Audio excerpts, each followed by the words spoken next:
Big TV భక్తి సమాచారం WhatsApp ఛానల్లో జాయిన్ అవ్వండి. అన్ని విశేషాలు ఎప్పటికప్పుడు తెలుసుకోండి. గురుగారు, మరొక వైపు చూసుకుంటే కనుక బల్లిని చాలా మంది కూడా అశుభంగా భావిస్తూ ఉంటారు. కానీ బల్లి ఎదురైతే మంచిది అంటారు, కానీ ఒంటి మీద పడితే అశుభం అంటారు. అది ఎంతవరకు నిజం అంటారు? మీరు అన్నట్టు ఆ ప్రశ్నలోనే మీకు ఇక్కడ మీరే చెప్తున్నారు. బల్లి ఎదురైతే మంచిది లేదా మీద పడితే మంచిది కాదు. మీద పడితే మంచిది కాదు అనేది కాదు, మీద పడితే అన్ని భాగాలు మంచిది కాదని చెప్పలేదు. అక్కడ మన పంచాంగంలో ప్రతి ఒక్క భాగానికి ఒక అర్థాన్ని చెప్పుకుంటూ వచ్చారు. అంటే బల్లి ఏ స్థానంలో పడుతుంది, ఏ వైపున పడుతుంది, ఎక్కడ పడింది అనే దాన్ని బట్టి వారికి వచ్చేటువంటి ఫలితాలు ఉంటాయి. ఆ బల్లి పడ్డటువంటి స్థలాన్ని బట్టి వారికి కొన్ని శుభ ఫలితాలు రావచ్చు, కొన్ని అశుభ ఫలితాలు రావచ్చు. వారికి అశుభ ఫలితాలు వచ్చే సందర్భంలో వారు తలస్నానం చేసుకొని వారికి ఇష్టదేవుణ్ణి నమస్కారం చేసుకొని దీపారాధన చేసి ఇంట్లో పెద్దలు ఎవరైనా కంచికి వేయించిన వాళ్ళు కానీ, బంగారు బల్లిని తాకొచ్చిన వాళ్ళు కానీ, లేదా దేవాలయంలో ఉన్నటువంటి గురువుగారు కానీ అక్కడ పోయించిన వాళ్ళు ఉంటారు. కాబట్టి వారిని వెళ్ళి వాళ్ళ పాద నమస్కరించినా కూడా ఆ దోషం దొరుకుతుంది అనేది మన శాస్త్రం.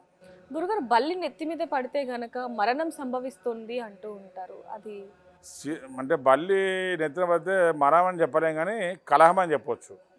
అది మరణం అని చెప్పడానికి లేదు, శిరస్సు కలహం అనేది ఉంటుంది ఖచ్చితంగా. కాబట్టి కొన్ని ఇవన్నీ ఖచ్చితంగా మనము శిరస్సు అనేది బల్లి ఎప్పుడు కూడా నడినెత్తిలో పడితే మాత్రం ఖచ్చితంగా కొంచెం దోషం అనేది చెప్తారు. కాబట్టి దానికి తగ్గ ఇంతకు చెప్పినట్టుగా పరిహారం చేసుకుంటే ఆ దోష పరిహారం అనేది ఖచ్చితంగా ఉంటుంది. గురుగారు, ఇంకోటి ముఖ్యంగా చూసుకుంటే బలిని కొంతమంది పొరపాటున తొక్కడం కానీ, చంపేయడం కానీ, లేకపోతే తోక విరిగిపోవడం ఇలాంటివి జరుగుతూ ఉంటే దాని ద్వారా ఏమైనా నష్టాలు కానీ లేకపోతే పాపం చుట్టుకునే ఇది ఉంటుందంటారా? ఖచ్చితంగా ఇక్కడ జీవహింస అనేది మన హిందూ ధర్మంలో ఏ జీవహింస అయినా పాపమే. ఇక్కడ బల్లి, మేక, పిల్లి అని కాదు, మనం చెప్పుకుంటూ పోతే హిందూ ధర్మంలో ఏ యొక్క జంతువును మనం హింసించినా కూడా అది పాపమే అని చెప్తాం. కాబట్టి ఇక్కడ కొన్ని జంతువుల విషయంలో మాత్రం దాన్ని ప్రత్యేకంగా చెప్పుకుంటుంటాం. బట్ బల్లి విషయంలో కూడా దాన్ని చంపకూడదు అనేది మనకు శాస్త్రం చెప్తున్న విషయం. అటువంటి జరిగినప్పుడు దానికి తగ్గ పరిహారం అనేది కూడా చేసుకుంటే మంచిది. గురుగారు, ఇంకొక వైపు చూసుకుంటే ప్రదక్షిణలు చాలా మంది కూడా గుళ్ళల్లోకి వెళ్ళిన తర్వాత కొంతమంది 1, 3, 5, 7 ఇలా ప్రదక్షిణలు చేస్తూ ఉంటారు. అసలు ఎన్ని ప్రదక్షిణాలు చేయాలండి? కొంతమంది 4 చేస్తూ ఉంటారు, కొంతమంది 6 ఇలా చేస్తూ ఉంటారు. తెలియకుండా అసలు ఎన్ని ప్రదక్షిణాలు చేయాలి అంటారు? అసలు అంటే ప్రదక్షిణాలకి ఇంత సంఖ్య ఏం లేదమ్మా. 1 నుంచి మొదలు పెట్టుకుంటే 108 ప్రదక్షిణల వరకు కూడా చేస్తూ ఉంటారు.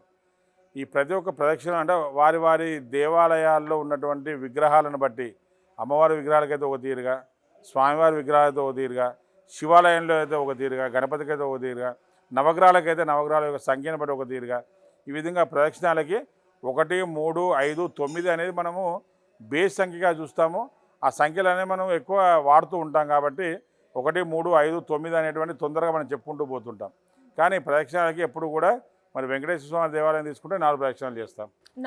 4 చేస్తాం. శివాలయంలో అయితే కనుక మొత్తం ప్రదక్షిణ చేయడం లేదు, సగమే చేస్తాం. ఇలా సగం చేసి మళ్ళీ తిరిగి వచ్చి మళ్ళీ అలా సగం చేయాలి. ఆ విధంగా అంటే కొన్ని దేవాలయాన్ని బట్టి, ఆ దేవతా మూర్తులను బట్టి వారికి చేసిన ప్రదక్షిణ కార్యక్రమాలు ఉంటాయి. కాబట్టి దాంట్లో ఈ 1, 3, 5, 9 అనేది ప్రత్యేకమే. మీరు అడిగిన ప్రశ్న ఈ ఖచ్చితంగా అన్ని దేవతామూర్తులు తెలియని వాళ్ళందరూ కూడా ఈ రకంగా చేసుకోవడం మంచిదే. కానీ ఆ దేవాలయంలో ఎన్ని ప్రదక్షిణాలు చేస్తే మంచిది అనేది అక్కడ ఉన్నటువంటి గురువుగారిని అడిగి చేయడం వల్ల మీకు విశేష పుణ్యఫలం ఉంటుంది.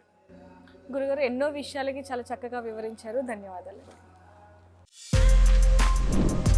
For more videos like this, subscribe Big TV channel.